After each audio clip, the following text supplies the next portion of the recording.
et à tous, excusez-moi. Donc, au quatrième jour de la semaine de sensibilisation à l'infertilité, nous faisons ce soir une conférence sur le thème de l'infertilité masculine. L'association collective BAMP organise donc depuis 10 ans une semaine de sensibilisation sur la fertilité avec pour objectif de donner de la visibilité aux sujets portés par l'association, donc l'infertilité, l'assistance médicale à la procréation, le don de gamètes, la santé environnementale et l'impact sur la fertilité, et puis aussi la fertilité, à la fois pour informer les personnes le grand public, aussi les personnes qui sont en parcours, pour faire entendre le parcours des gens concernés par toutes ces problématiques, l'expérience que peuvent vivre les uns et les autres. Et puis, aussi dans un travail d'échange avec les professionnels qui vous prennent en charge au quotidien. Donc ce soir, nous sommes ravis d'accueillir trois professionnels. Donc il y a Madame Valentine Friedman. Est-ce que vous nous Bonsoir. entendez? Oui, Donc vous êtes chirurgien, urologue et andrologue dans une clinique, la clinique Montlouis à Paris et le centre de fertilité de Paris. Il y a le docteur Gwenola Keromnes. Vous nous entendez bien? oui, très bien. Vous m'entendez également? Oui. Parfait. Donc, vous êtes gynécologue médical, médecin de la reproduction, responsable du centre de fertilité des Diaconesses Croix-Saint-Simon, à Paris aussi. Et puis, nous accueillons Monsieur Iridje. Vous nous entendez bien? Très bien, bonsoir. Bonsoir. Donc, vous êtes psychologue clinicien, vous travaillez au Sécos de Cochin, entre autres. Voilà. Et puis, on a de nombreux bénévoles qui sont là ce soir et ça, voilà, ça fait chaud au cœur parce qu'on se dit que l'infertilité masculine, ça concerne plein de gens et ça intéresse beaucoup de monde. Est-ce que vous voulez vous présenter, Marie-Joëlle, Guillaume et Émilie? Allez-y, Guillaume et Émilie. Et peut-être vous présenter et votre Mhm. intérêt par rapport au sujet. Ouais. Oui, bonjour.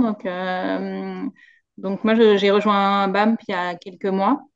Je viens de Paris et je suis particulièrement intéressée par ce sujet parce que mon compagnon enfin, comment dire, souffre d'infertilité, voilà.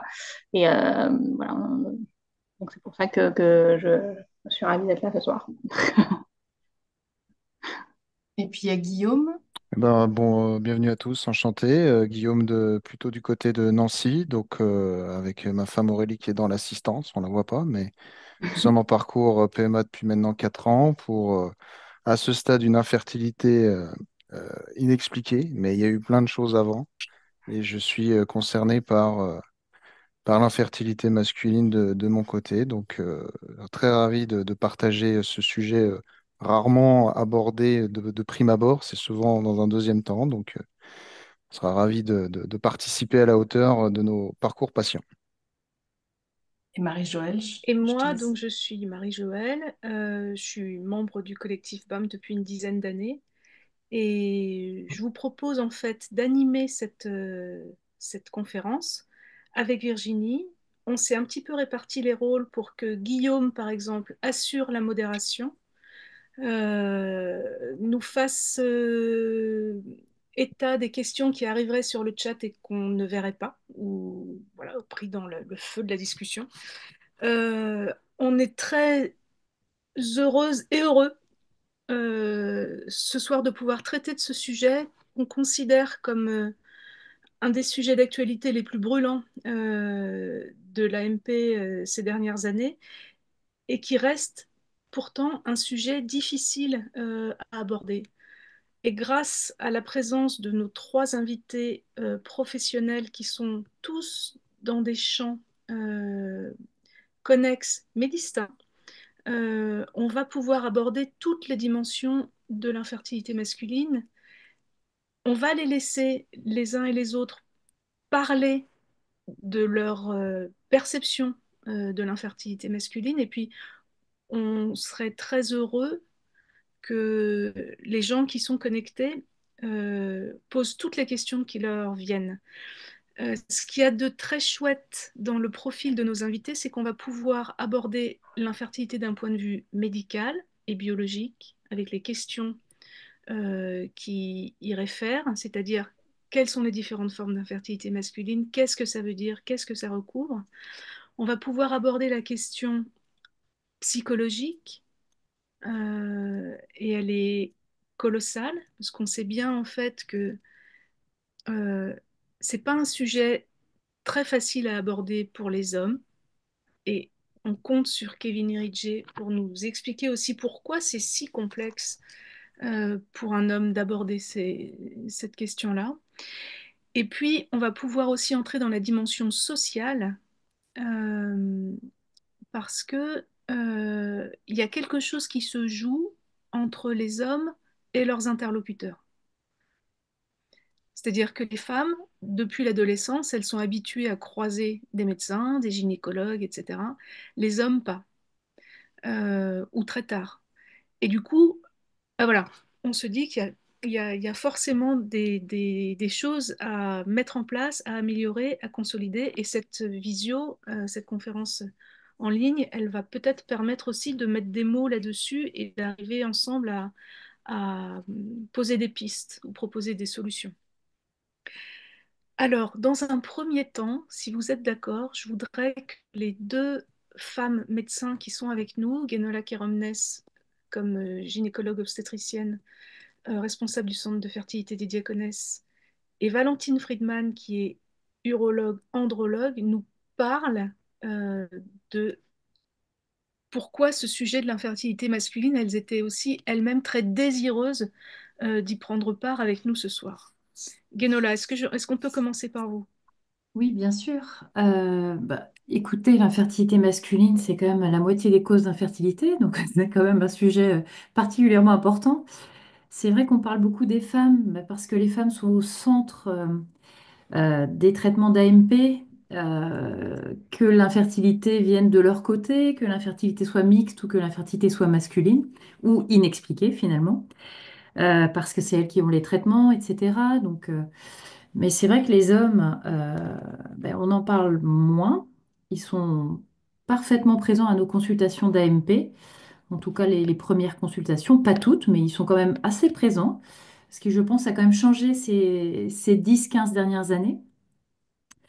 Euh, et voilà, on voit beaucoup d'anomalies du sperme, des paramètres du sperme qui augmentent dans le temps et au fur et à mesure.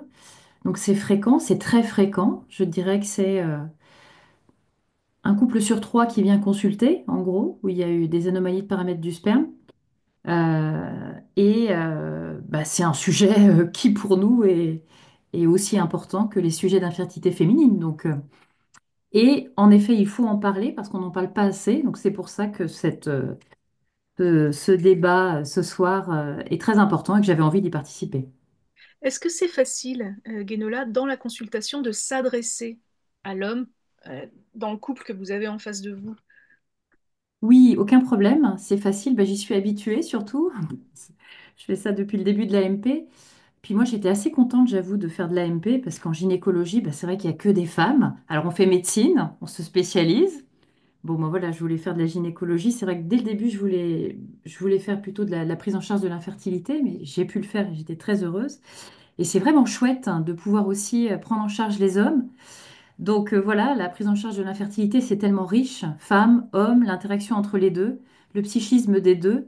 Donc non, j'ai pas de souci pour m'adresser aux hommes. Souvent, ça se passe d'ailleurs très bien. Et puis bon, je dirais pas que j'ai des techniques. Enfin, tous les médecins ont des techniques, bien sûr, pour communiquer avec leurs patients, mais on voit un petit peu comment aborder les choses en douceur. Le rôle de l'andrologue ou de l'urologue, Valentine Friedman, il intervient à quel moment, en fait, dans le parcours et dans la rencontre avec les patients? C'est vrai que moi, je trouve aussi que les choses changent pas mal parce que avant, on était quand même, on va dire un peu le technicien de surface de la PMA, quoi. Enfin, nous, on nous envoyait les couples un peu quand ils étaient déjà vachement vu et revu par les bios, les gynécos, et on intervenait un petit peu au moment dont je ne sais pas si on parlera, mais enfin bref, voilà, des moments chirurgicaux, parce que ça reste quand même le cœur de notre fonction dans la prise en charge de l'infertilité. Mais c'est un biais parce que moi, c'est exactement l'inverse en fait, c'est-à-dire que je ne vois que des hommes. De temps en temps, j'ai les femmes qui viennent en consultation.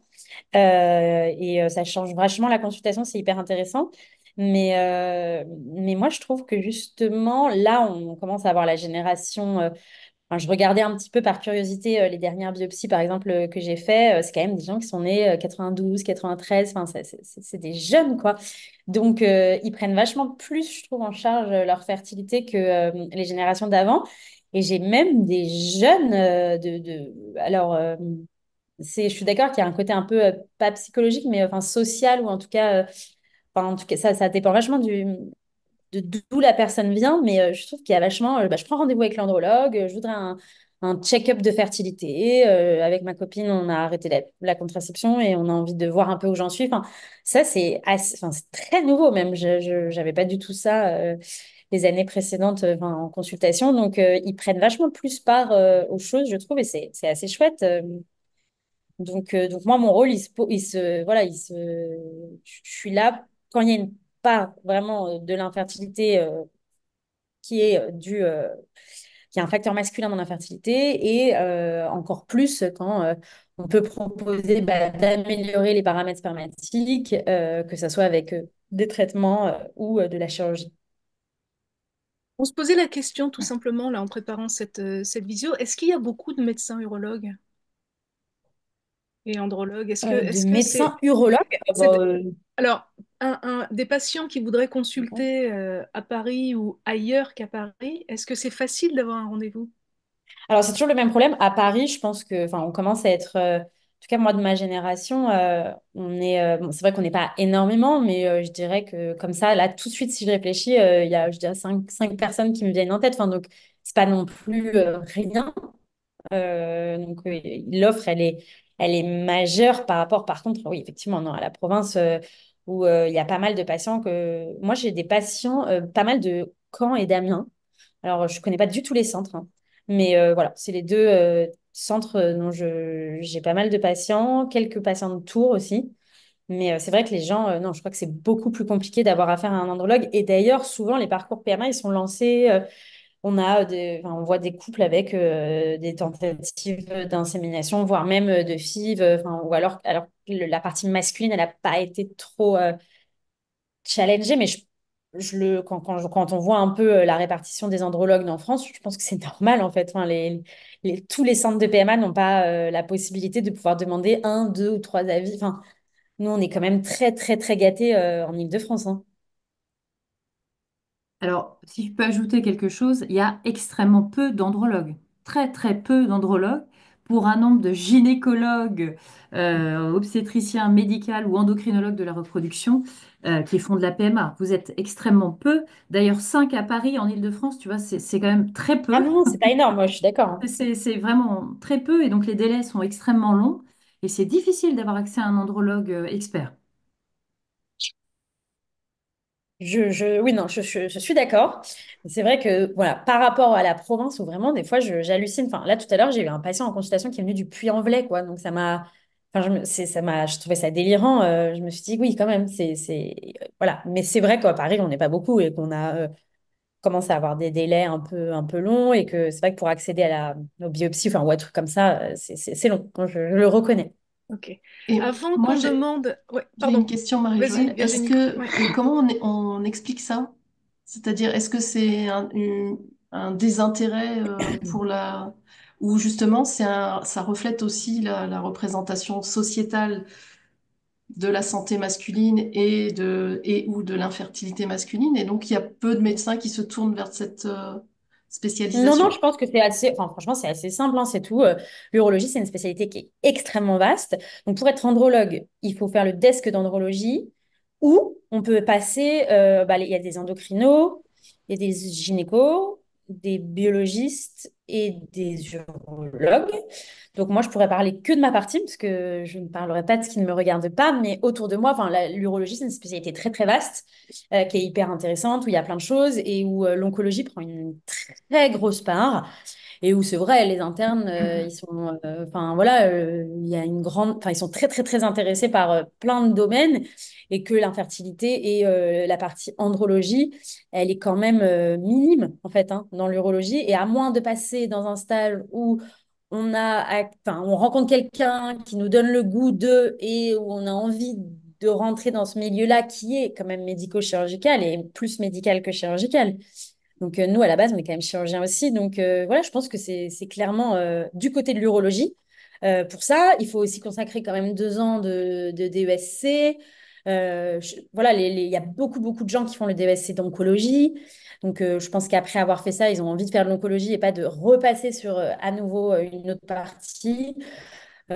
Voilà, c'est plein de petits facteurs comme ça, mais par contre, je pense vraiment pas qu'il y ait un désintérêt des gens sur la fertilité, bien au contraire, parce que en vieillissant, en ayant un petit peu d'expérience, je vois même mes confrères, enfin, j'en ai plein, plein, plein, plein, plein qui m'appellent en me disant, oh là là, j'ai fait un spermogramme, je sais pas quoi faire, est-ce que tu peux m'aider? Enfin, donc, non, non, les gens s'y intéressent. Ils se rendent peut-être compte un peu plus sur le tas que enfin, voilà, il y a vraiment une demande et une patientèle énorme pour ça. Avant qu'on prenne la dimension psychologique en- dans notre conversation, euh, est-ce qu'on peut balayer un petit peu les types de pathologies de l'infertilité masculine? Guénola, est-ce que c'est...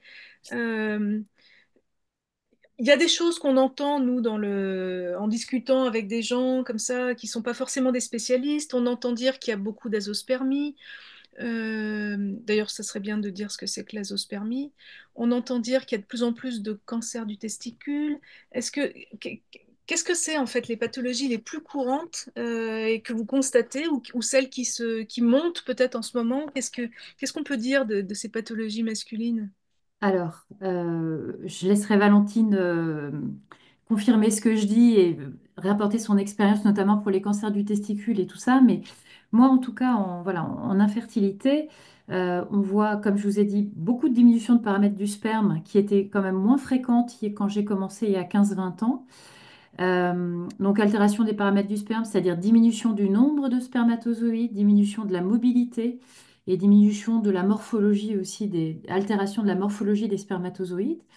Est-ce qu'on voit plus d'azoospermie qu'avant? Ça, je ne pourrais pas dire. Enfin, j'ai pas l'impression, mais dans mon centre, j'ai pas l'impression. L'azoospermie, c'est quand on ne trouve pas de spermatozoïdes dans l'éjaculat.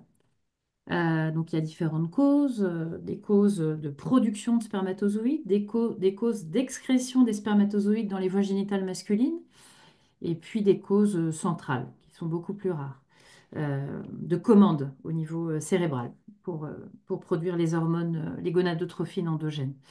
Donc, je ne suis pas persuadée qu'il y ait plus d'azoospermie, mais je laisserai Valentine confirmer après. En revanche, il y a plus de diminution des paramètres du sperme.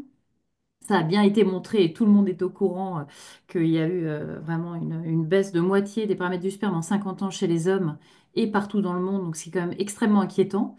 Le cancer du testicule, Oui, Et ah Guénola, pardon. ça a un impact direct sur les Alors, tentatives? on avait l'impression que ça n'avait pas trop d'impact parce que les paramètres restaient quand même suffisants pour une fertilité spontanée. Mais là, on est en train de se dire que non, en fait, ça va avoir un impact même sur la fertilité spontanée et sur les chances que l'espèce humaine perdure un millénaire de plus si il n'y a pas des actions qui sont menées et probablement en partie au niveau de l'environnement, des expositions environnementales qui sont extrêmement vastes, mais il y a quelque chose à faire. Là, il faut en effet tirer le signal d'alarme, c'est inquiétant, c'est vraiment inquiétant.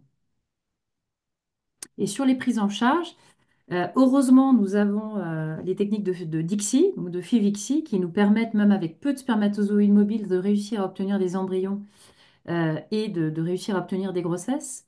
Malgré tout, plus les paramètres du sperme sont bas et altérés, moins les embryons sont faciles à obtenir et moins ils vont réussir à apporter une grossesse. Donc, Oui, Et la c'est part de inquiétant. l'ICSI, grossit C'est beaucoup. énorme. Ouais, c'est vrai, La part ouais. de l'ICSI est énorme, mais elle était déjà énorme il y a 15 ans. Parce que on peut observer des échecs de fécondation FIV, parce que dès que les paramètres du sperme sont un peu abaissés, il y a des centres qui souhaitent faire une ICSI directement pour ne pas avoir ce risque d'échec de fécondation. C'est vrai que le taux de fécondation est meilleur en ICSI globalement en France qu'en FIV. En FIV, c'est plus naturel, hein. Le taux de fécondation dans l'espèce humaine, c'est d'environ 2 tiers, hein, 66%. Le taux de fécondation en ICSI, alors dans notre centre, c'est environ 85-90%, mais en national, ça doit être à peu près 75-80%, mais donc c'est supérieur. Donc il y a beaucoup de centres, il y a plus de 2 tiers d'ICSI qui sont réalisés dans les techniques de FIV-ICSI et pas plus d'un tiers de FIV. C'est pas uniquement parce que les paramètres du sperme diminuent, c'est parce que on veut un peu s'assurer d'avoir plus de fécondation et plus d'embryons. Valentine Friedman, est-ce que est-ce que cet exposé de Guénola a besoin d'être complété? Je me permettrai pas, mais si je peux juste ouais, rajouter mon petit grain de sel, oui, moi je dirais qu'en gros, il y a deux gros types d'infertilité. Enfin, si on fait faut faire les choses simplement pour les comprendre. Enfin, en tout cas, moi, c'est comme ça que je les ai compris, parce que euh, voilà, il y a le fait bah, de pas du tout avoir de spermatozoïdes, donc ça, on rentre déjà dans un grand groupe, ou d'en avoir, et d'en avoir des un peu pourris, quoi. Bah, quand on n'en a pas du tout, c'est la zéospermie. Quand on en a des mal foutus, c'est ce qu'on appelle le OATS. Donc ça, c'est le truc qui fait un peu paniquer les patients, des fois même plus que le mot azéospermie. Alors que voilà, il y a des choses et clairement, quand on rentre plus dans la pathologie, effectivement, c'est soit bah, ils sont pas fabriqués, soit l'usine est fermée et on fabrique pas de spermatozoïdes, soit ils passent pas parce que bah, il y a un problème anatomique, c'est bouché. Nous, notre rôle d'andrologue, c'est de faire un peu la part des choses, de savoir si on en fabrique. Et si on en fabrique, bah, c'est une super nouvelle, bah, il faut en retrouver autrement que dans l'éjaculat. Et si on n'en fabrique pas, pourquoi on n'en fabrique pas? Et est-ce que c'est possible de relancer un peu la machine? Et ça, on le fait avec l'aide des endocrinologues. Euh, et c'est ça qui est intéressant. C'est un peu la même chose quand il n'y en a pas du tout. Est-ce qu'il n'y en a pas du tout parce qu'ils passent pas du tout? Ou est-ce qu'il n'y en a pas du tout parce qu'ils sont pas du tout?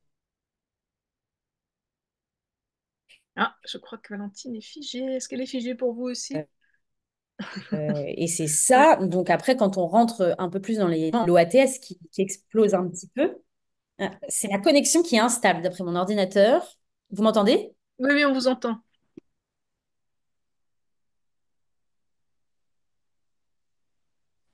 Ouais, Alors, c'est ouais, reparti. ouais, Vous m'entendez?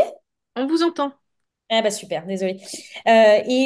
J'aurais tendance à dire, moi, oui, que je trouve que le message quand même a donné, parce que moi, je vois l'autre côté des gynécos et des bios, c'est que les gens, ils ont un peu l'impression qu'ils arrivent, que si on retrouve un spermatozoïde, c'est bon, de toute façon, bah, ils vont passer en PMA et que la PMA, ça marche toujours.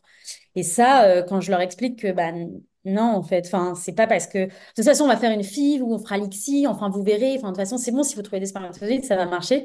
Ça, franchement, c'est vraiment une fausse idée qui est véhiculée et c'est dur, en fait, parce que quand on fait des biopsies testiculaires ou quand on les opère d'une cure de varicocèle et que derrière, bah, il y a une amélioration modérée des paramètres spermatiques ou que ça marche pas, ils sont hyper déçus et je pense qu'il faut pas. Enfin voilà, c'est vraiment ça, c'est de dire que c'est plein de petites choses en fait la fertilité masculine. C'est autant ce qu'on mange, ce qu'on boit, la chaleur sur les testicules, les maladies. C'est plein de petites choses à mettre les unes à côté des autres pour optimiser les paramètres spermatiques, pour réussir en fait à avoir une grossesse spontanée et que finalement l'échec, entre guillemets, ce serait d'aller à la PMA. Et que notre but, c'est de pas aller à la PMA parce que c'est des parcours, c'est difficile et que ça marche pas à tous les coups. Parce que ça, vraiment, des fois, j'ai vachement de couples qui ont l'impression que si on trouve un spermatozoïde qui se balade, bah, c'est bon, c'est gagné.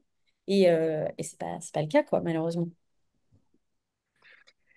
Kevin Iridje, vous êtes toujours avec nous? Oui, bien sûr, bien sûr. Ah, voilà, ouais.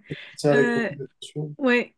Kevin, de votre place, vous, de psychologue qui travaille notamment aux sécos de Cochin, quand vous vous retrouvez à recevoir des couples et notamment des hommes, Euh, Parlez-nous en fait de cette façon de vous entretenir avec eux et de ce que ça charrie en fait, de ce que ça véhicule, l'infertilité masculine. Alors, je rebondirai sur ce qu'a dit Valentine, c'est-à-dire que, bon, pour tous les hommes, c'est une expérience qui blesse leur narcissisme. Bon, mais ça, à la limite, c'est pareil pour les femmes. C'est-à-dire que c'est une intégrité psychique qui est mise en difficulté, presque attaquée. La grande particularité pour eux, c'est que quand on dit qu'ils souffrent, il faudrait décortiquer cette souffrance, parce que c'est un millefeuille. Ils souffrent de l'infertilité, mais ils souffrent énormément des traitements aussi, si bien qu'on ne sait plus vraiment qui de la poule et de l'œuf. Et ça, c'est une grande difficulté pour les aider de pouvoir déjà identifier où se situe l'angoisse et la souffrance. Alors moi, je rencontre des situations atypiques, puisque ce sont des patients qui viennent parce qu'ils ont vraiment besoin d'aide et de soutien, ou des femmes qui demandent à leur conjoint de venir parce qu'elles n'en peuvent plus. Mais ces situations ont la particularité d'être des loupes, donc elles nous montrent à l'échelle grossissante l'ensemble des processus psychiques qui sont en jeu pour tous les hommes. Et on en reparlera, mais ce qui m'a beaucoup intéressé dans cette clinique, c'était le croisement entre des raisons qui étaient endogènes, c'est-à-dire des histoires personnelles, souvent très fortes et très frappantes, et la rencontre avec une situation de soins, le transfert vis-à-vis du médecin, les normes de genre, la vie de couple. Donc il y avait quelque chose entre l'interface dedans-dehors qui était très intéressant et qui leur permettait de construire leur paternité dans de meilleures conditions. Parce que souvent, et là depuis qu'on parle, il y a un mot qu'on n'a pas prononcé, c'est père. Tous ces hommes viennent pour devenir père. Et je crois que l'enjeu, il est vraiment là. Mais on en reparlera peut-être plus en détail. Allons-y, parlons-en justement. Ouais. Ben, moi, je crois que la question principale pour eux, c'est comment ils peuvent construire leur paternité avec des fragilités aussi grandes dès le départ. C'est-à-dire, notamment bon, pour ceux qui vont avoir recours à un don, mais pas uniquement, lorsque la sexualité est découplée de l'engendrement, donc de la procréation, ils ont le sentiment qu'au fond, la scène conceptionnelle qu'ils vont mettre en œuvre, elle va avoir lieu au moment d'un recueil de sperme dans un lieu médical avec des revues porno et une boîte de pétri. Bon. Et au fond, cette expérience-là, elle est d'un traumatisme absolument immense pour les hommes, parce qu'elle est très taboue. Venir se masturber dans un lieu qui n'est pas fait pour ça, c'est extrêmement complexe, et ça ne l'est pas pour les femmes, pas de la même façon. Et là, il y a un truc quand même très intéressant, c'est que pour un homme, il y a une association entre le fait d'être excité sexuellement, de jouir et de procréer. Et il n'y a pas cette coalescence des trois moments pour une femme. Et donc pour eux, au fond, c'est déroutant de devoir être excité et jouir et en même temps éjaculer dans un lieu qui ne s'y prête pas du tout. Donc, et effectivement, ça donne un peu le vertige. Donc je crois que partir de ce traumatisme-là, de ce moment glauque, ils parlent tous de glauque, et d'ailleurs le glauque, c'est une couleur, hein, le glauque au départ, c'est la couleur, la même couleur que c'est Vert. le sperme. C'est la couleur, une couleur très, très fade, comme ça. Il y a toute une étude de Giamy sur le glauque qui est très intéressante. Pas devenir père en inaugurant sa paternité dans un moment glauque comme ça, ben, je crois que c'est très blessant et ça va demander beaucoup de soutien. Alors, la question de la paternité, vous l'avez abordée dans votre livre. Virginie, tu voudrais nous montrer la jaquette, si c'est possible? Voilà. Vous la voyez? Voilà, qu'est-ce qu'un père regarde sur les paternités d'hier et d'aujourd'hui, qui est tout récent en fait. Je crois qu'il est en librairie depuis 2 mois. Oui, Euh, voilà. Euh, est-ce que, est-ce que, quand vous faites le parallèle avec ce que peuvent vivre les femmes, vous avez vraiment l'impression que la blessure, n'est pas la même? la blessure n'est pas la même parce que l'investissement de la fonction sexuelle n'est pas le même. C'est-à-dire que pour les hommes, l'investissement de la fonction sexuelle, de la zone génitale, n'est pas identique à celui de la femme. La raison la plus simple, on la connaît, c'est que la virilité est engagée. C'est-à-dire que même lorsqu'ils ne sont pas impuissants, ils se vivent comme tels. Et être infertile, c'est être impuissant à féconder. Et donc il y a une espèce de configuration où tout à coup, c'est la question de son identité masculine qui est en jeu. Et je pense que de ce point de vue-là, pour un homme, la fragilité de l'érection, la fragilité de son appareil génital, l'angoisse qu'il a toujours eue depuis son enfance, hein, que cette zone soit retirée, soit castrée, fait qu'à ce moment-là, c'est vécu comme une forme de castration. Et c'est vécu comme tel, c'est-à-dire on m'enlève ce qui. Pour une femme, c'est pas exactement la même chose, quoique. Mais bon, pour les hommes, je crois que ça, c'est quand même un moment qui est assez fort pour eux. Le sentiment d'une perte, d'une privation de ce qu'il faut pour être un homme et pour faire jouir une femme, au sens sexuel, mais aussi au sens de la faire devenir mère. Guillaume, est-ce que tu voudrais intervenir maintenant? Parce que quand on a préparé cette conférence, Oui, tu as dit quelque chose qui m'a semblé très pertinent. Tu parlais de l'impuissance et des impuissances des hommes, ce sentiment que peut-être des hommes peuvent ressentir pendant le parcours, au-delà de leur infertilité, de se sentir impuissants ouais, dans le parcours. ça Ouais. rejoint complètement les propos précédemment énoncés, dans le sens où il y a l'impuissance mécanique, où les professionnels sont là pour intervenir dessus, qui doit déjà faire du mal, moi, déjà. Quand il n'y a pas de solution, quand il y a tout ça, puis après, il y a cette impuissance face au parcours. Et c'est vraiment, on est toujours, ça doit être un mécanisme de toujours trouver une solution, sur quoi je peux agir. C'est vraiment l'action, agir, tout ça, c'est complètement enlevé.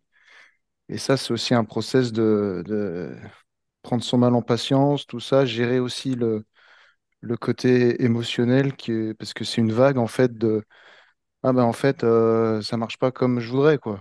Et, il y a et ça touche voilà, la virilité, ce désir d'être père et l'impuissance que je vis, c'est vraiment une impuissance du couple infertile, quoi.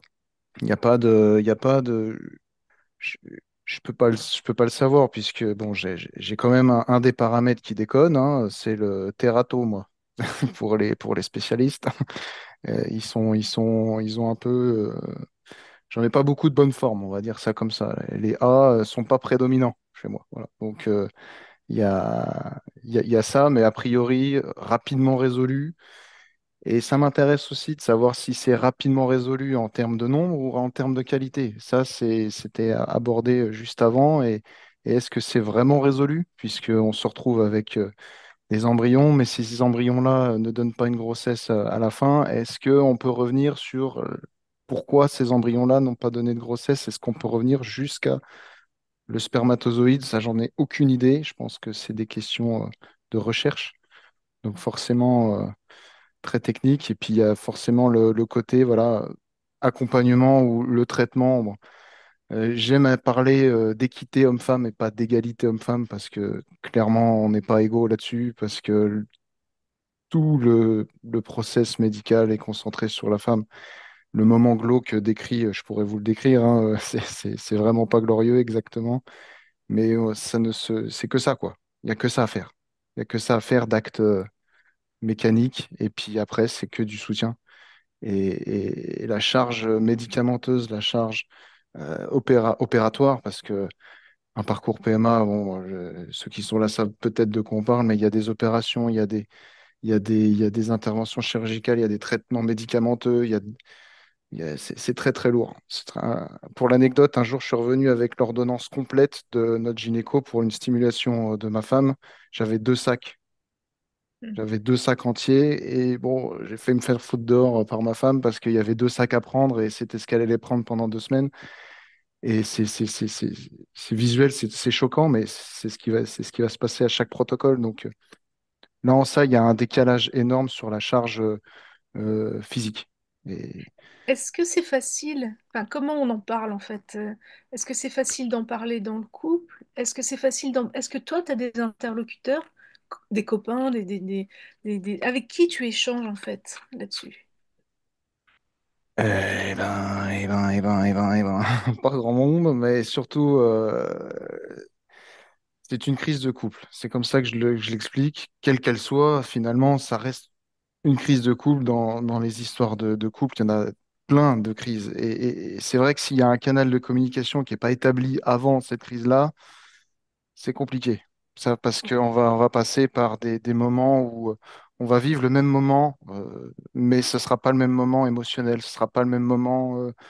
Et là, ça peut créer un décalage et la discussion, c'est vital. Donc évidemment, ça passe par des moments comme le court-métrage qui est en ce moment promu, Précieuse, parle. Donc où il y a un décalage, il y a des cris, il y a des pleurs, il peut y avoir de la violence. Bon, je ne suis pas là pour promouvoir la violence physique, mais il y a des propos qui peuvent être violents parce que en décalage et c'est le débrief à froid. Si je peux conseiller quelque chose, c'est quelque chose qui peut être pas mal, mais à un moment donné, j'ai dû me faire aider aussi par une psychologue du centre où je perdais les plombs, je pétais les plombs, quoi. C'est-à-dire que ma colère, elle sortait un truc bizarre, c'est-à-dire que je m'énervais pour absolument rien. C'est-à-dire qu'on avait les pires des résultats, c'est-à-dire on attend puis ça marche pas.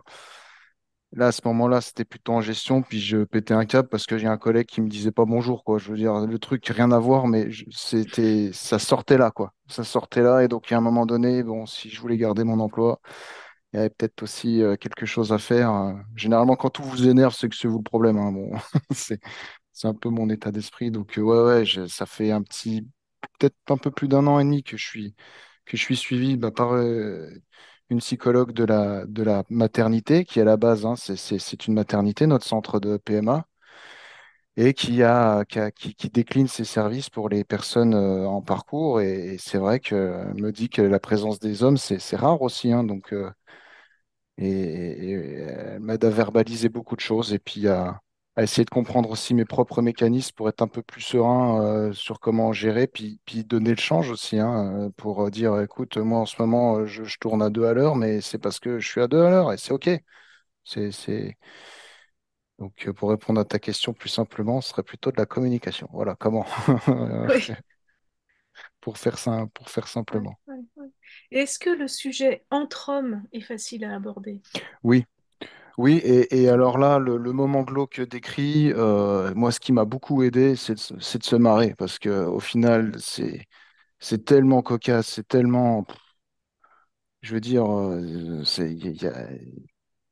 que ça en vient, c'est risible, c'est risible. Donc, moi, c'est ma manière de dédramatiser les choses, et c'est comme, par exemple, je dis souvent que nous, on a des ordonnances pour faire l'amour, hein, aux copains. Pour décrire, c'est la première attaque pour dire le parcours, c'est quoi? Bah, c'est on va nous dire quand est-ce qu'on fait l'amour. Je veux dire, alors ça peut être marrant 5 minutes, mais c'est 5 minutes, quoi, hein. Donc ça fait partie des choses où tourner en dérision le parcours en lui-même dans des situations qui sont pas marrantes, et ben au final, Ouais.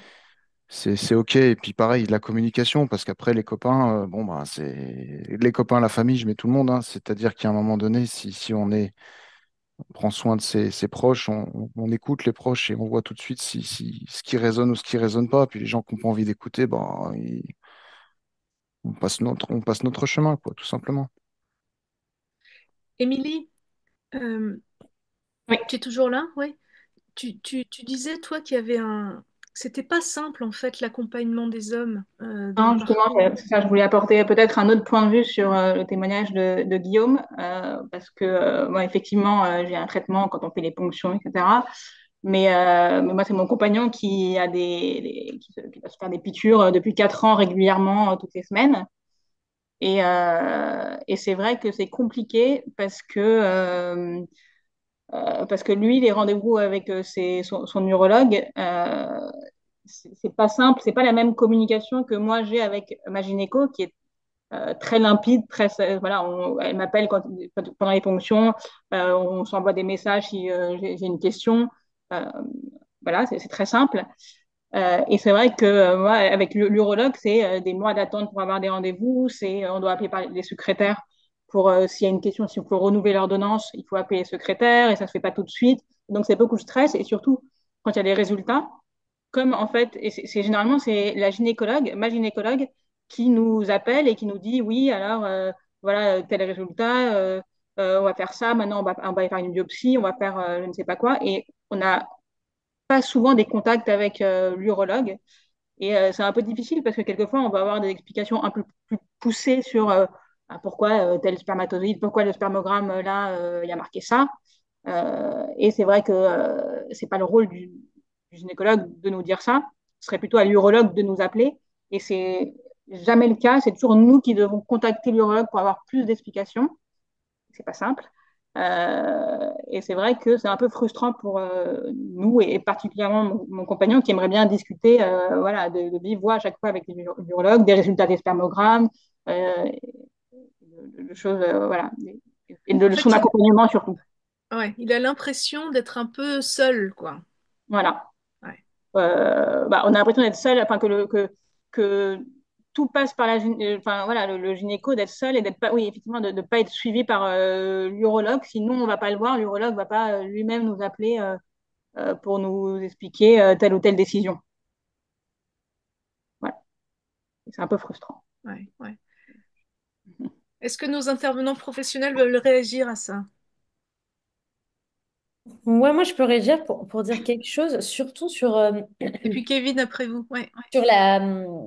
Enfin, c'est vrai que moi, j'ai pas mal de patients qui viennent pour des dysfonctions érectiles depuis enfin, quand ils commencent les parcours PMA, avec ce truc de, justement, on nous dit quand est-ce qu'il faut avoir des rapports, et ça les bloque complètement, en fait. Et bon, c'est des gens, des jeunes gens, donc en général, on s'en sort bien, mais c'est vrai que le côté... Enfin, il y a vraiment soit enfin, la dysfonction érectile secondaire, et les difficultés de recueil, en fait, hein, les échecs de recueil, bah, que ce soit au sécos ou dans les labos, enfin, les impossibilités de faire les recueils pour faire le spermogramme parce que ils n'arrivent pas à éjaculer. Donc, c'est assez. Enfin, c'est vrai qu'il y a ça dépend des types de patients. Enfin, il y a des gens qui sont plus ou moins à l'aise, des gens pour qui, dans leur éducation, enfin, je pense qu'il y a tout un côté un peu culturel qui est super important à prendre en charge. Enfin, à comprendre en tout cas, parce que au début, enfin, moi j'ai même fait des biopsies testiculaires hein, pour des patients qui étaient complètement bloqués, enfin qui ne pouvaient pas faire de recueil de spermogramme. C'était impossible. Et donc ça, je pense que enfin, c'est vrai qu'on le prend pas trop en compte. Donc on se dit effectivement, les hommes, ils ont rien à faire à part un spermogramme. Mais des fois, c'est hyper traumatisant. Enfin, dans leur parcours, c'est enfin, vraiment très, très traumatisant. Et donc après, on les voit pour de la dysfonction érectile, des troubles de l'éjaculation. Enfin voilà, la sexualité, c'est pas la même à partir du moment où on commence une PMA qu'avant. Il y a vraiment un avant-après. Donc c'est vrai que ça fout un peu le bazar dans le couple. Et dans l'équilibre, enfin le fait de savoir quand est-ce qu'il faut avoir des rapports, ça peut créer vraiment ce côté, ouais, tout est bloqué, quoi. Et pour l'autre partie, bah oui, non, c'est vrai que c'est compliqué de suivre tous les dossiers, de rappeler les patients. Enfin voilà, ça, c'est, on essaye au mieux, enfin en tout cas, je pense mes confrères et moi, mais c'est vrai, clairement, c'est pas les mêmes communications qu'avec les gynécos où ils ont l'habitude parce qu'il y a l'histoire du monitoring où un jour sur deux, les patientes elles font l'écho, puis la prise de sang, on regarde les résultats et on les rappelle pour leur dire bah, augmente un peu, diminue un peu. Nous, on n'a pas du tout bah, on n'a pas cette éducation-là, en fait, déjà. Donc, dans notre façon de travailler, quand on demande un bilan, c'est vrai que, à moins de revoir le patient en consultation pour dire, bah voilà, on est en consultation, parlons-en, quoi. Euh, Moi, j'ai pas le temps le vrai temps, c'est-à-dire que là, je suis encore au cabinet, vous voyez, il est 21h15. J'ai pas le temps de prendre mon téléphone et de rappeler tous les patients parce que je sais qu'il faut que je prenne mon téléphone déjà pour appeler les patients que j'ai opérés hier. Et tout ça fait que, alors je sais pas comment sont organisés les gynécos, mais je pense qu'ils ont voilà, beaucoup plus l'habitude de ce suivi un peu au jour le jour que nous, on n'a clairement pas. Donc moi, c'est vrai que je leur dis hein, aux patients déjà que bah, un bilan, c'est la durée de vie d'un spermatozoïde étant de 3 mois. C'est à peu près tous les 3 mois. Ça sert à rien de faire un spermogramme toutes les 10 minutes. Mais que le mieux, c'est quand même de se voir en consultation parce que un mail, ça fait pas. Enfin, voilà, on en reçoit, je sais pas, je pense que tout le monde hein, ici peut attester qu'on reçoit, je sais pas, 100 mails par jour. Donc, les traiter, les intellectualiser, interpréter les bilans, rappeler patients, c'est mécanique. Enfin, c'est pas possible. Il y a que 24 heures dans une journée et il y a un moment où il faut dormir, quoi. Donc, voilà, je suis désolée s'il y a cette expérience-là. Mais c'est vrai que de notre côté, enfin, voilà, on commence à 8 heures, on finit tard Et voilà, il y a que 24 heures dans la journée. Donc, le mieux, en tout cas, du côté andro, je pense que c'est clairement de prendre rendez-vous en consultation, de mettre les choses à plat, qu'on regarde tous les bilans, qu'on regarde tous les trucs, et puis qu'on pose les questions. Enfin, c'est vraiment le moment d'échange, quoi. Voilà. Kevin, vous vouliez dire quelque chose? Oui, je voudrais dire, il y a beaucoup, beaucoup de choses dans ce que vous avez dit, Guillaume et Émilie. Euh, Moi, je voudrais quand même, ce que j'entends dans ce que vous dites, c'est aussi que les hommes en PMA se considèrent et sont considérés parfois, à leur insu par les soignantes, comme des moyens et non des fins. C'est-à-dire des voies de passage en vue de déclencher la grossesse, puisque la PMA, le but d'une PMA, c'est de déclencher une grossesse. Et Sylvia Mimoun avait une phrase qui m'a beaucoup fait rire, même si elle est un peu cruelle, c'était qu'importe le flacon de sperme pourvu qu'on ait le bébé.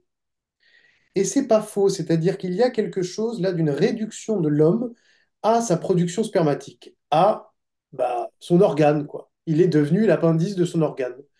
Et au fond, ça, c'est assez dur, et c'est ce qui donne l'impression, je pense, alors ça se véhicule de plein de façons, d'être un peu un intrus ou un étranger. Alors les hommes ne sont pas toujours chez eux. De surcroît, ça s'appelle unité mère-bébé. C'est souvent relié à la maternité. Les toilettes des hommes sont parfois en bas. Il n'y a pas de signalisation. Ces petits détails-là qu'on retrouve en maternité sont extrêmement signifiants dans ce que l'institution donne comme place aux hommes. Si bien que la plupart d'entre eux se retrouvent face à une forme d'injonction contradictoire. On leur dit mais venez, soyez impliqués, et ils le sont. Mais ça, c'est manifeste. Le discours latent en arrière-plan, c'est qu'au fond, vous n'êtes pas complètement bienvenu non plus. Preuve en est l'état de délabrement dans certains services des salles de recueil de sperme. Les revues qui datent des années 80, les films pornographiques absolument.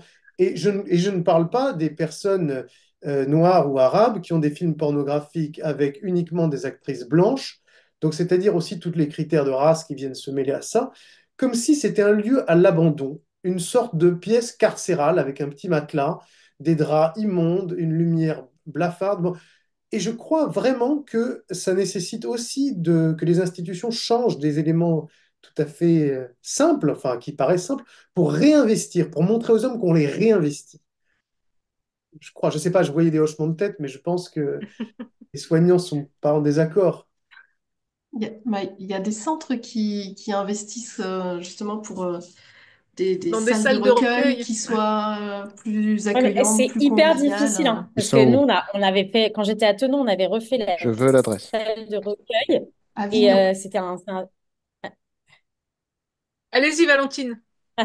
et en fait, on avait fait c'était un énorme flop parce que à Tenon, il y a enfin, on avait beaucoup de jeunes parce qu'en fait, c'est un centre de drépano et il y a toute l'oncologie. Donc, on avait tous les patients, les jeunes hommes qui venaient pour des préservations de fertilité avant de débuter soit des traitements pour la drépano, soit des traitements gonadotoxiques, des chimios, enfin bref.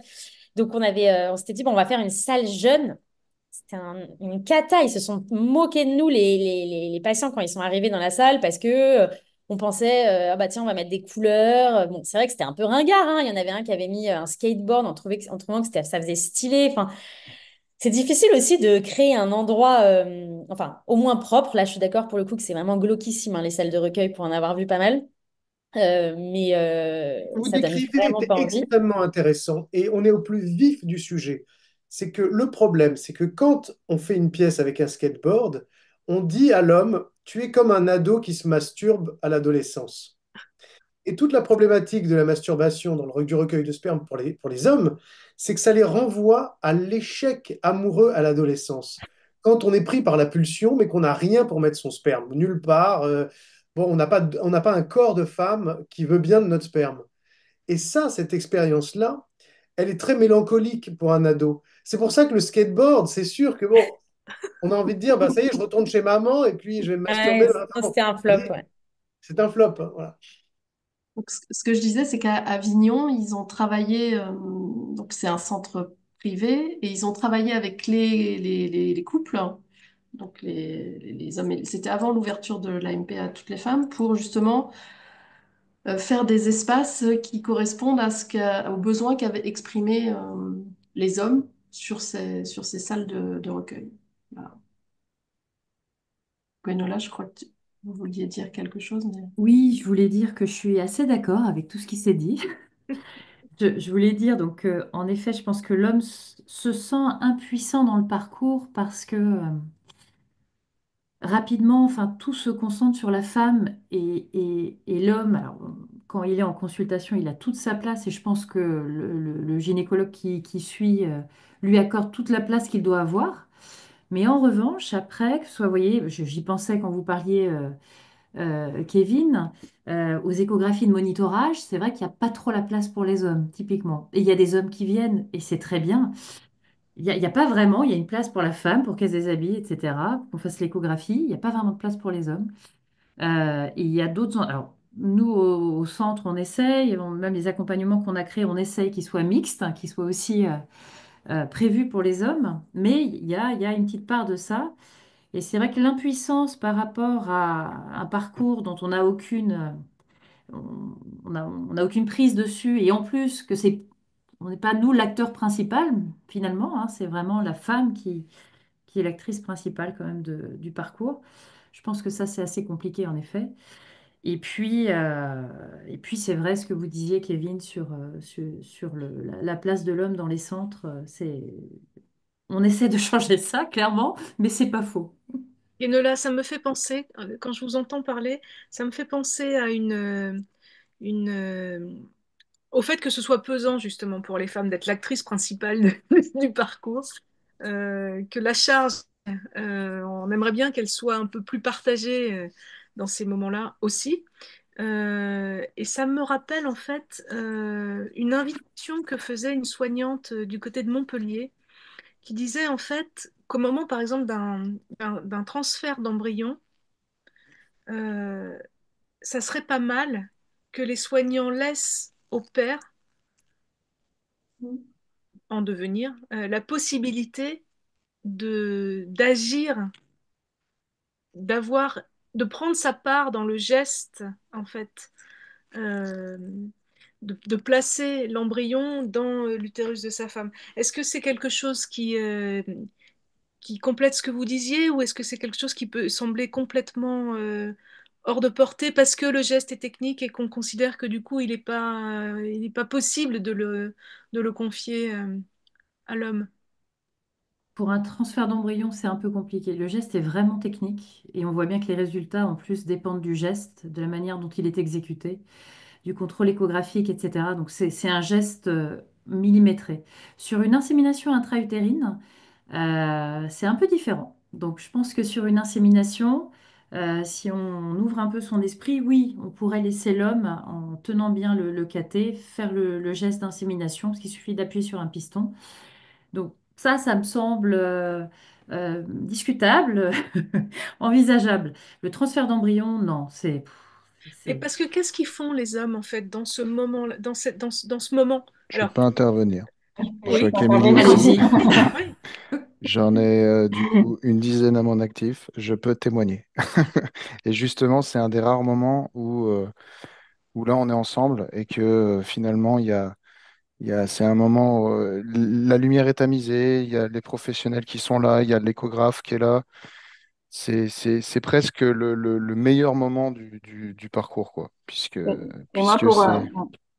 Vas-y, je pour t'en dire, prie, en Émilie. fait, moi, pour chaque transfert, mon compagnon tient la caméra sur mon ventre pour montrer au gynécologue où placer l'embryon. Donc, il participe, on va Il dire. est radiologue, du coup.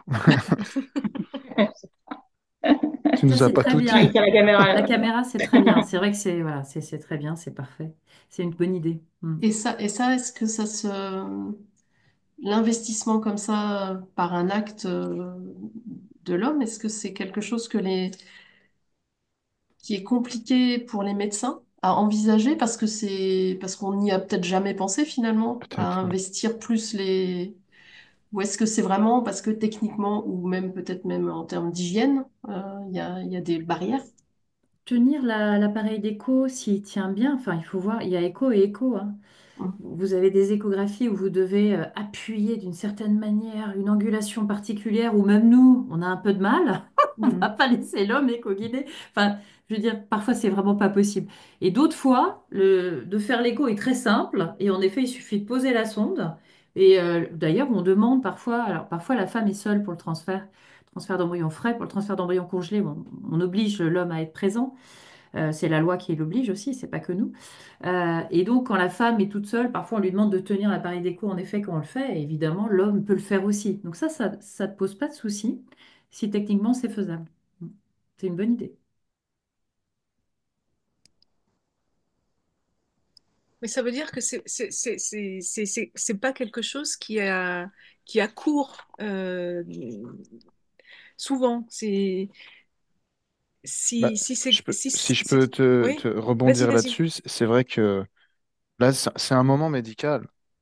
C'est, c'est, c'est, on n'est pas pris comme un objet parce que pour le coup, on n'a aucune utilité que d'être là au regard de la loi. Bon, mais là, il y a deux professionnels qui viennent, il y a l'écho, il y a le cathéter, pif paf pouf. Je veux dire, moi, je suis dans mon coin, je suis là, j'ai un visu sur ce qui se passe parce que ça me fait du bien aussi d'être là à ce moment-là, je le prends comme tel, mais il n'y a pas la place à l'initiative et je pense que ce serait un peu malvenu de, moi, je participe en discutant avec, voilà, de participer au moment, mais dans les gestes techniques, c'est vraiment, alors vraiment, on est professionnel de santé, on sait ce qui va se faire, mais aucune initiative à Et prendre. sur ce mot de place, justement, tu vois, parce que Ah tu ouais, Marie-Jo, parlais, pardon. est-ce qu'il y a techniquement la place pour que tu sois là? Est-ce qu'il y a un tabouret pour toi? Est-ce Oui, qu'il y a... Oui, oui. oui, oui. Ah oui, Marie-Joëlle, il y a oui, bien quelque sûr. chose aussi, si on laisse la responsabilité à l'homme, par exemple, de faire ce geste, et que c'est un échec, alors il porte la responsabilité de l'échec. Est-ce que ça ne le protège pas aussi qu'il puisse y avoir un tiers Ouais. médical qui vienne finalement, parce que pour certaines femmes, c'est extrêmement difficile de supporter, par exemple, les échecs de recueil déjà. Donc si on ajoute à ça qu'on les met dans des situations où ils doivent rendre compte de leur responsabilité sur un geste, c'est à double tranchant. Mais Mm. là, est-ce que, enfin, de ce qui avait été évoqué, je me rappelle, c'était dans une conférence que tu avais organisée, Marie-Joëlle. Dans mon souvenir, c'était pas tant en termes de responsabilité, mais plus en termes de, L'accompagnement, oui. oui, plus Mm, symbolique. Oui, mais Participation, ouais. mm. psychiquement, si c'est lui qui... Bon, ça le met en position, enfin, on Ouais. peut tout à fait imaginer que ça reprête à une sorte de conflictualité de couple où on se retrouve à deux. Enfin bon, euh, il y a aussi, il ne faut Je- pas sous-estimer la protection qu'apporte le médecin aussi dans le couple. Il les Mm. protège de Ça me cette... fait penser aux piqûres. Oui, Ouais. Les oui, piqûres, quand dans un parcours PMA, la piqûre, c'est dans le gras du bide, c'est facile. Et ben, il y a des fois, bah, c'est compliqué et oh là là, parce qu'on va foirer la dose, on n'en a pas d'autres après. Bref, il y a cet enjeu-là où ça mm, peut être ce fameux double tranchant.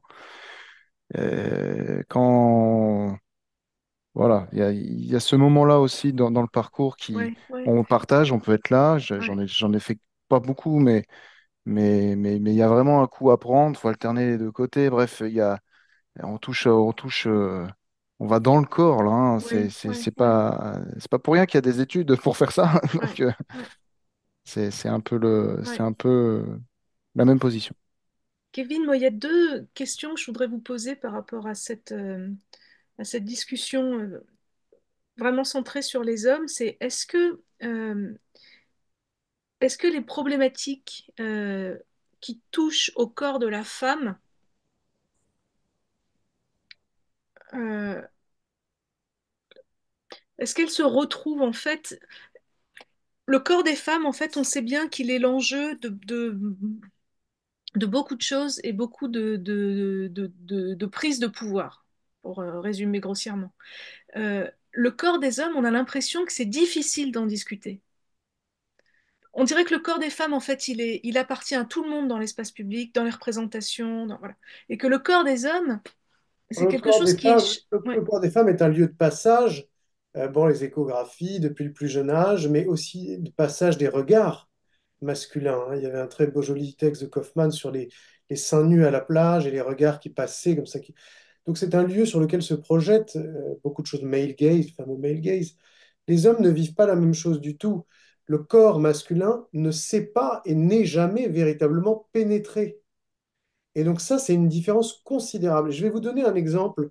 C'est l'échographie euh, endo-rectale, qui est un moment, le deuxième moment sans doute le plus difficile pour un homme dans un parcours de PMA, lorsqu'il doit avoir cette échographie dont les médecins pourront nous expliquer exactement les indications.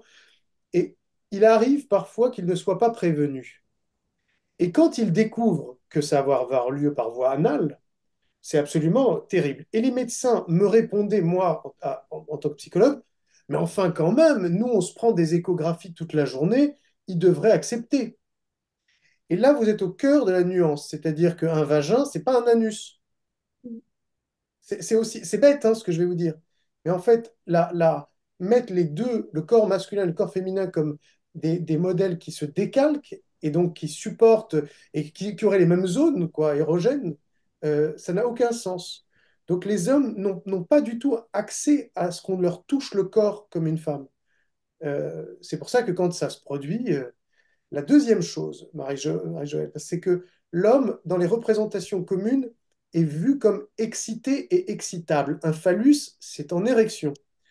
Et lorsque les hommes doivent se déshabiller dans un centre de PMA, ils sont flacides à l'état non excité. Et ça aussi, je crois que ça déroute parfois les soignants et les soignantes, et les patients eux-mêmes. C'est très difficile de se mettre à nu pour un homme hors d'une situation de vie sexuelle et amoureuse. Ouais. Alors, on pourrait objecter que c'est pas facile pour une femme de se retrouver nue ou à moitié nue dans une consultation de gynécologie et d'être un champ exploratoire pendant tout le parcours de PMA avec le. Voilà. Bon. Non, non, Mais je oui, compare pas. oui, oui. Vraiment, Et c'est pas là-dessus que je voudrais vous amener. Mais est-ce que pardonnez-moi si je rentre dans le détail, mais il faut rentrer dans le détail quand même. Bon. oui, oui, non, non, mais vous faites bien. Non, mais et puis il faut qu'on parle concrètement. C'est au Ah oui. contraire, on va pas rester dans le concept. Je suis bien d'accord. Euh, il y a une question que je voudrais vous poser après, qui est sur le fait de devenir père via la PMA. Qu'est-ce que ça change euh, dans la représentation qu'on a de Je vous soi-même en réponds tant que maintenant? père attendez, et que l'entourage peut avoir du coup de cette paternité? Dire les frères et sœurs, les collègues de travail, ceux qui ont connaissance en fait de cette paternité via la PMA. Mais avant ça, je voudrais demander aux deux intervenantes médecins, est-ce que ça change quelque chose sur la qualité du sperme, les conditions du recueil? C'est-à-dire, est-ce qu'on sait si faire un recueil de sperme ou de spermatozoïdes dans un environnement un peu repoussant, qui demande en fait à l'homme de faire des efforts considérables pour arriver à éjaculer, est-ce que ça a une conséquence sur la qualité de l'éjaculat? C'est-à-dire, est-ce que finalement, est-ce que c'est contre-productif, quoi? Moi, je dirais que non. Enfin, c'est désolé, mais C'est une le, question. le moment du recueil, enfin, non, franchement, c'est pas, ça change pas grand-chose que malheureusement, hein, étant donné que de toute façon, c'est des zones différentes hein, sur la moelle épinière, l'éjaculation, l'érection, l'orgasme. C'est des choses qui sont tout à fait dissociées hein, chez un patient. Enfin, quand on fait des études dans la moelle épinière sur les tétraplégiques, des gens peuvent avoir des éjaculations sans orgasme, des érections sans être excités. Enfin, tout ça, c'est un peu, c'est différent. Mais ce qui est important, c'est les conditions dans les mois qui ont précédé le recueil, qui sont hyper importantes. La spermatogénèse, ouais. Mm, Exactement. mm. Maintenant, malheureusement, c'est vrai que je suis d'accord, il vaut mieux dire les choses concrètement, que le patient soit content, pas content, triste, joyeux, enfin bref, au moment du recueil de l'éjaculation, on s'en tape, hein. Alors, moi, je dirais que c'est vrai que certains hommes nous disent, hein, c'est pas possible, là, ces revues ou ces vidéos que vous nous faites passer, on n'y arrive pas. Enfin, ça les bloque, en fait, ça les bloque. Donc, ça peut être beaucoup plus long, plus compliqué. Parfois, euh, ils n'arrivent pas à mettre tout l'éjaculat dans le recueil, enfin, le réceptacle. Mais pourquoi vous Donc, utilisez ces pots-là? ces pots-là, ouais, c'est On ça dirait qui des est. verres à champagne, là. Enfin, c'est pourquoi, c'est qui a créé... Enfin, moi, je veux bien savoir qui a Ah, eu l'idée. pas du tout. Je sais pas du tout. Je sais pas s'ils sont tous pareils, tu vois, dans tous les labos. Ah, J'en sais ok. rien. Aucune idée. Pas de verre à Mais champagne ici. moi, je pense quand même que les conditions enfin, la salle qui accueille, etc., les conditions d'accueil jouent sur le psychisme, c'est une évidence, et jouent sur la facilité à réaliser le recueil, jouent peut-être aussi sur la désinfection qui est faite avant et donc la qualité du recueil par rapport aux microbes, etc., qui sont présents. Donc bon, il y a quand même un petit lien, mais enfin, c'est vrai qu'après, si tout l'éjaculat est bien dans le réceptacle, ça va pas changer grand-chose. Ouais. Mm. Kevin, Bah, là, je peux vraiment pas répondre, on n'a pas de données. L'intuition voudrait quand même que on a envie de croire, je crois, Marie-Joëlle, on a envie de croire que quand on est très amoureux et qu'on fait l'amour, eh bien, Madame tombe enceinte. Et je crois quand même que voilà, les médecins nous rappellent il n'y a pas que nos illusions et nos fantasmes, quoi. Malheureusement, bon, il y a des paramètres quand même mécaniques et physiologiques. oui, oui, oui. Alors, pour parler de cette représentation d'un père qu'il est devenu via la PMA. Alors, on peut évoquer le don de spermatozoïdes, mais avant ça, même le simple fait d'être un père en ayant recours à la médecine. Euh, Alors, Qu'est-ce oui, que ça change en fait? Et ça est-ce que change ça beaucoup, change des choses? ça change beaucoup de choses. Pendant très longtemps, disons avant l'échographie, le père devenait père à la naissance. Il découvrait l'enfant à la naissance et c'était l'instant de rencontre. Et donc ça, c'était vraiment la reconnaissance par le père de l'enfant, comme à Rome, le père prend l'enfant et dit, voilà, tu es mon fils. Bon. Avec l'échographie, petit à petit, le père a eu un premier étayage visuel. Il n'avait pas les éléments proprioceptifs de la mère, mais il a vu quand même le bébé, le fœtus. Puis ensuite, il a vu le sexe du fœtus. Donc il a pu se projeter et il y a eu progressivement un attachement paternel prénatal qui s'est mis en place. Donc, au fond, ils ont commencé à accompagner leur compagne pendant la grossesse, et puis l'autonomie s'est mise en place pour le toucher, et on a montré au père que finalement, on a même dit au père, mais finalement, vous savez, il entend votre voix dans le ventre, et il l'engramme, et il la connaîtra encore mieux quand il sortira. Bon, c'est faux, mais ça permettait au père d'être actif, justement, puisque, comme le disait Guillaume, il y a la question de la désimpuissance. Et puis là, avec la PMA, eh bien, le père est encore plus précocement père. C'est-à-dire qu'il devient père au moment de la conception, hein, parfois même avant que la grossesse ait lieu. Et puis, comme il est là pendant le transfert, pendant les premières échographies, il est vraiment investi dans la conception. On voit Ça, les c'est, embryons, hein. il Excuse-moi, voit les Kevin, mais embryons. on les Il voit, voit les hein. embryons. Ça, c'est très nouveau parce que pendant des millénaires, les hommes éjaculaient sans s'intéresser à ce que deviendrait leur semence. Ça faisait des bâtards. Donc, toute l'histoire de la paternité, c'est l'histoire de la bâtardise aussi. Et là, ils ne peuvent plus. Parce qu'il y a la question quand même le sperme peut être retracé, donc la paternité est devenue certaine et non plus incertaine, et précoce. Ce qui fait que les pères, à la fois en droit et en devoir, ben, sont beaucoup plus investis lorsqu'ils traversent un parcours de PMA. Et alors, ça n'a rien à voir quand on rencontre des pères qui deviennent pères au terme d'un parcours et des pères qui le deviennent par hasard, on constate vraiment à quel point la PMA est un moment d'incubation de la paternité. Et ça, je crois que c'est absolument phénoménal, quoi. Enfin, c'est mon constat, en tout cas clinique. Ah bah, je m'inscris complètement dans ce que vous venez de dire parce que là, moi, j'en ai vu 14 d'embryons viables. Donc, pour moi, j'en ai plus que tous mes collègues, hein. Mais, mais ils font moins de bruit. Mais bon, c'est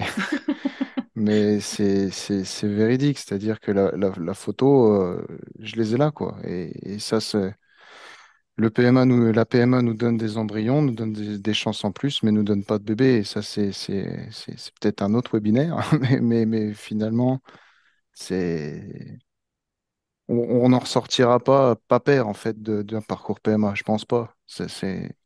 Même si physiquement, c'est pas concret, moins dans l'intellect, ça a changé quelque chose, quoi. Et ça, c'est capital ce que vous dites là, parce que ça signifie qu'au fond, il peut y avoir un père, on peut être père sans un enfant. Quand vous voyez un père, un homme ou une femme, qui fait une IMG, donc, pour lequel il y a une IMG ou un deuil périnatal, vous dites pas à cette personne, écoutez, vous n'êtes pas père.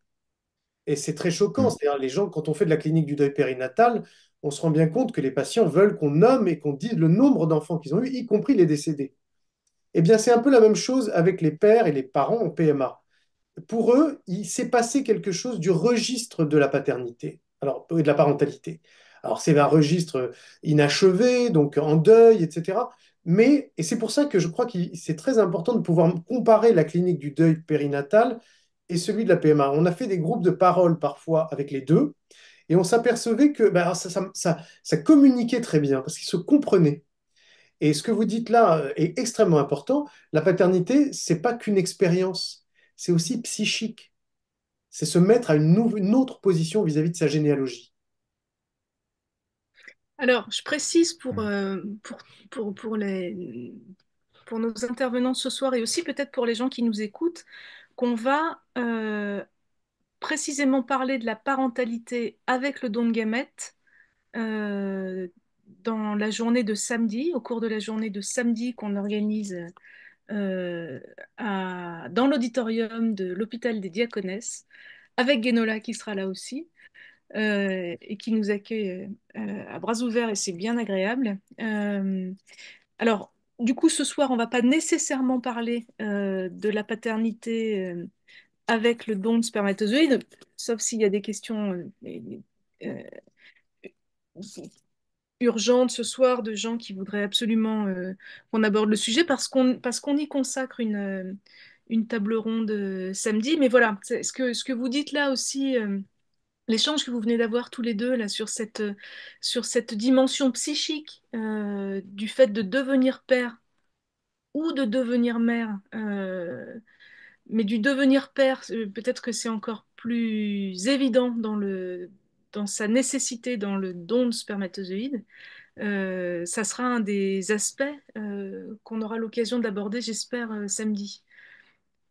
Sauf si vous voulez tout de suite en dire quelque chose, Kevin. Je voudrais pas vous frustrer s'il y avait Non, une envie de on développer. va Ouais. pouvoir en dire quelque chose, mais sur la question du don, je crois que c'est préférable l'aborder dans le cadre d'une Oui, table ronde, parce que il y a tellement de choses à dire ouais, ouais, que ouais, ça risque d'être frustrant pour ouais, les gens qui nous écoutent. Et on parle d'infertilité masculine, quand même. absolument.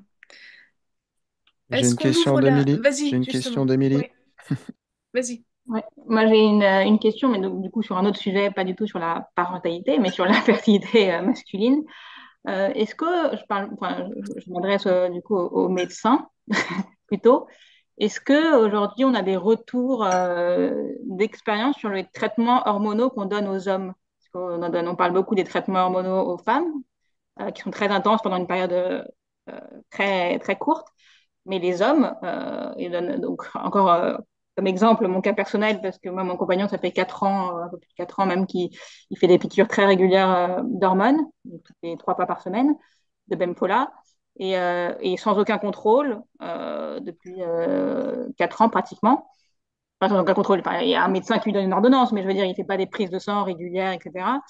Et est-ce qu'aujourd'hui, on a des retours sur l'effet de ces hormones sur les hommes? Parce que est-ce qu'on laisserait les femmes se piquer autant pendant autant de temps comme ça? Parce qu'on sait que ça a un effet quelquefois un peu dévastateur sur les femmes, les hormones. Euh, Hmm. Alors moi, pour ma part, enfin, les médicaments que je prescris hormonaux, c'est vrai que non, j'ai jamais laissé un patient pendant 4 ans sans lui faire de bilan. Mais voilà, après, pourquoi pas. Habituellement, ce qu'on nous demande, c'est quand même un suivi mensuel. Enfin, moi, voilà, c'est ce que je propose. En général, c'est pas comme les femmes, vu qu'on part tout de suite sur des cycles de 3 mois.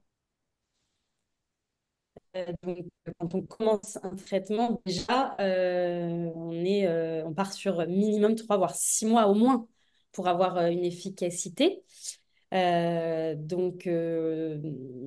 vrai que le spermogramme, moi, je le fais tous les 3 à 6 mois. C'est inutile sinon. Maintenant, bon, 4 ans, ça me semble très très long. Et ensuite, bah, les différents types de traitements, l'idée, c'est qu'il y a, enfin, là, on rentre plus dans la médecine pour le coup, différents types d'insuffisance testiculaire. Est-ce que c'est, comme disait tout à l'heure ma consoeur, d'origine centrale, ou à ce moment-là, il faut relancer toute la machine et donc induire une spermatogénèse en proposant des traitements, ou au contraire, est-ce que c'est juste une insuffisance testiculaire périphérique et à ce moment-là, proposer juste un espèce de soutien testiculaire, parce que des fois, il y a des testicules qui sont un peu épuisés et qui ont du mal à fabriquer de la testostérone et donc des spermatozoïdes. Donc, il y a ce panel de traitements-là qui est, c'est plutôt enfin, une niche. Enfin, si on devait regarder, je pense, les patients, je dirais qu'il y a moins de 10%, quand même, 10 à 15% des patients qui sont traités hormonalement, hein. C'est assez rare.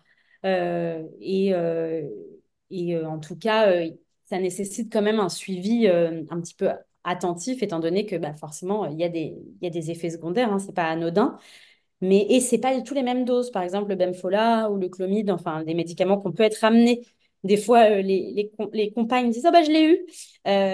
C'est pas du tout les mêmes doses compressées. C'est souvent des petites doses sur des plus longues périodes, effectivement.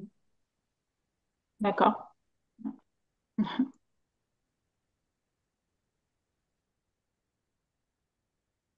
Est-ce qu'il y a des questions? Euh, Il y avait une question dans les questions et réponses où on demandait si le sujet des dons de gamètes de samedi sera uniquement abordé en présentiel. J'ai répondu que oui, puisque c'était un événement sur site au niveau du Diaconès. Donc oui, peut-être que même si c'est... ce sera enregistré, mais D'accord, oui, a priori, c'est en présentiel et, et pas en même temps en visio, quoi. Ouais. ok. Et après, est-ce qu'on retrouvera l'enregistrement sur les canaux classiques de l'association? Sur tous nos canaux. J'espère que ça répond à votre question, Camille.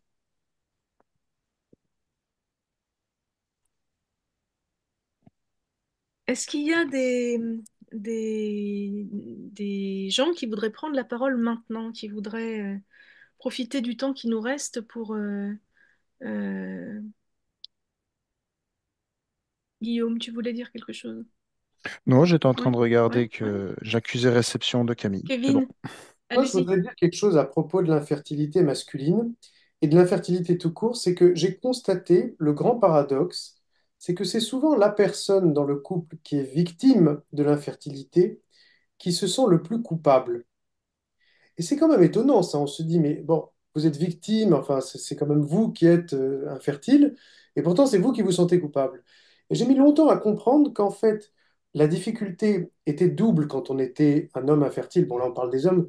C'est d'abord de ne pas pouvoir, vis-à-vis de soi-même, mais de devoir infliger à celle qu'on aime des traitements aussi lourds, sans pouvoir y prendre part. Finalement, j'ai constaté que certains seraient prêts à changer de place.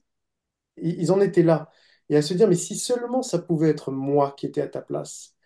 Et j'ai trouvé que c'était assez touchant, marquant et important de voir ça, d'entendre cette dimension-là aussi. Parce que les hommes sont souvent un peu parfois rouleurs de mécanique en consultation, font un peu les beaux, etc. Parce qu'ils se barricadent. Mais dans l'intimité, ils sont quand même, quand ils sont infertiles eux-mêmes, ils se sentent quand même dévastés de culpabilité. Guénola.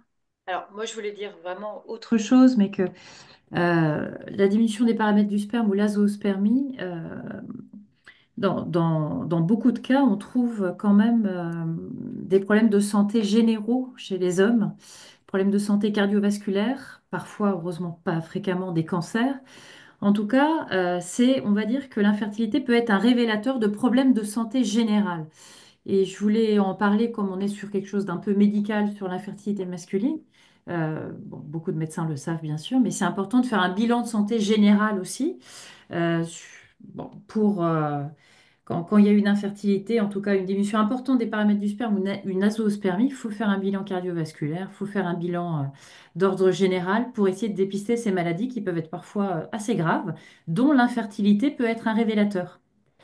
Voilà. Et puis, bon, ben, comme Valentine l'a dit auparavant, c'est vrai que la prise en charge andrologique, c'est une prise en charge globale avec toutes les règles hygiéno-diététiques, parfois des traitements antibiotiques anti-inflammatoires, des traitements hormonaux de temps en temps. En effet, c'est une part faible des patients, mais qui augmente un peu, parce que les traitements hormonaux, on le vend en poupe chez les hommes, donc on en prescrit quand même de plus en plus. Et puis ensuite, la prise en charge chirurgicale des varicocèles, des biopsies testiculaires et autres problèmes. Mais c'est vraiment une prise en charge globale.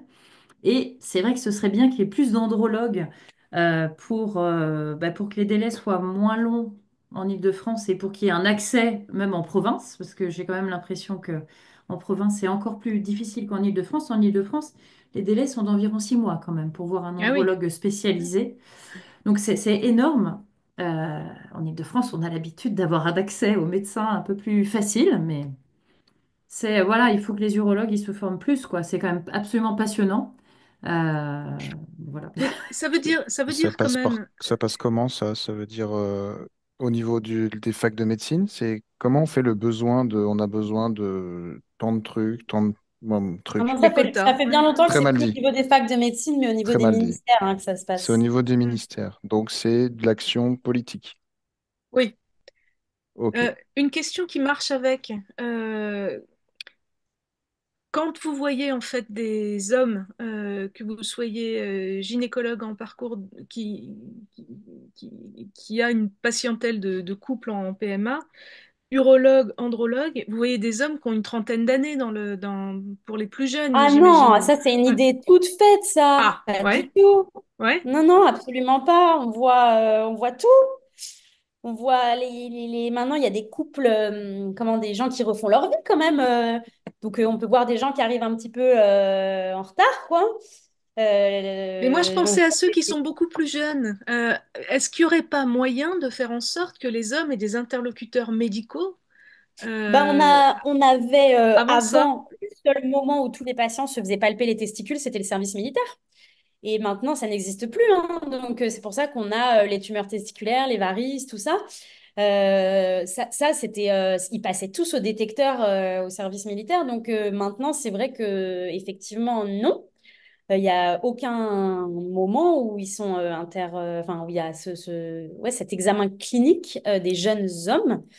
Et c'est vrai que pareil, la sensibilisation, je pense qu'elle est fondamentale parce que c'est clairement, c'est exactement ça en fait, c'est que l'infertilité, c'est un symptôme un peu sentinelle, on va dire, de attention, globalement, ça va pas quoi. Et que quand on fait le bilan, que ce soit moi ou mes confrères, enfin, on regarde.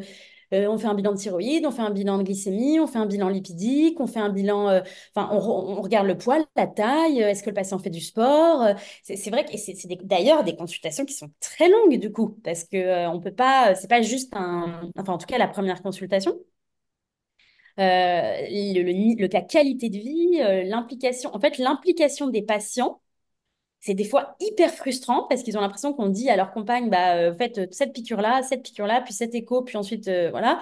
Et vous, bah vous mangez bio et arrêtez de fumer et puis ça sera très bien. Mais c'est vrai, enfin c'est hyper important en fait la qualité de vie et et tout ça qui amène à faire que la fabrication des spermatozoïdes soit de la meilleure qualité possible.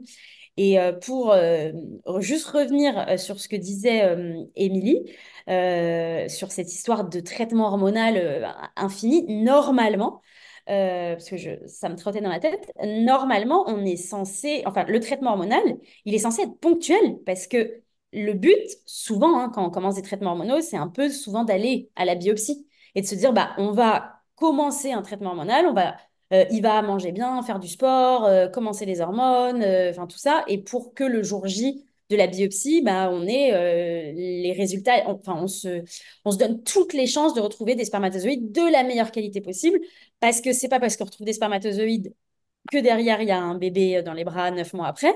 Donc voilà, ça fait partie des petits moyens, mais normalement c'est du ponctuel entre guillemets, c'est-à-dire 9 mois, 12 mois, enfin toujours pareil, on parle en cycle de 3 mois quoi. Virginie? Euh, Gwenola, ah oui, non. Alors, moi, ce que je voulais te dire, c'est que là, il y a eu quand même des choses qui ont bougé récemment. L'année dernière, je ne sais pas si vous vous souvenez, mais il y a eu le vote de bilans de santé à différents âges de la vie qui sont revenus. sur le devant de la scène et de la prise en charge par l'assurance maladie.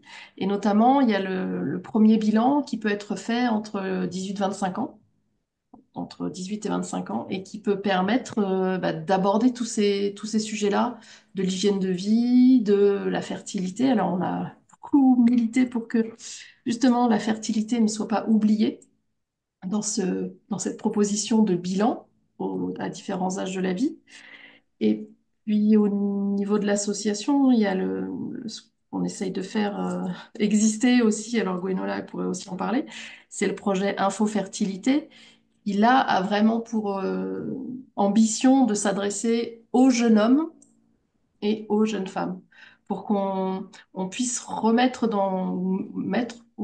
parce que je pense qu'à un moment donné, il y avait quand même les consultations prénatales quand les gens se mariaient, à l'époque où beaucoup de gens se mariaient, et puis après ça s'est arrêté. Et donc de remettre dans l'esprit des jeunes hommes et des jeunes femmes les questions de fertilité, de santé globale. Et ça, on y travaille, et ça, voilà.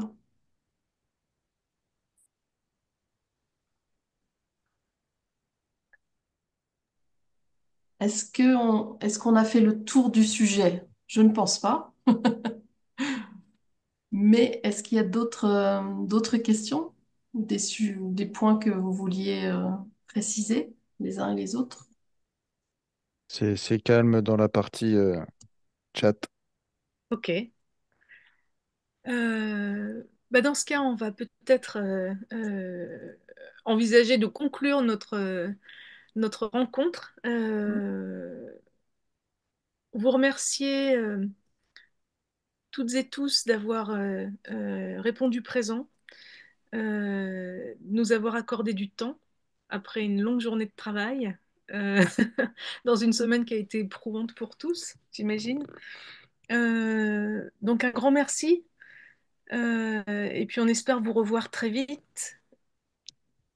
Voilà. N'oubliez pas que la semaine de sensibilisation à l'infertilité se poursuit. Il y a encore des rendez-vous demain, samedi. Voilà. Et qu'on est à la fois très investis, nous, bénévoles de l'association, et très heureux de pouvoir compter sur les professionnels qui nous accompagnent, avec lesquels on a des dialogues riches, et dont on se lasse jamais. Merci Il y a- beaucoup. Merci à vous. les Merci gens pour vous Merci à remercient, hein. l'invitation. vous. Merci. Au Merci, revoir. merci. Au Bonne soirée revoir. à tous. Au revoir. Au revoir.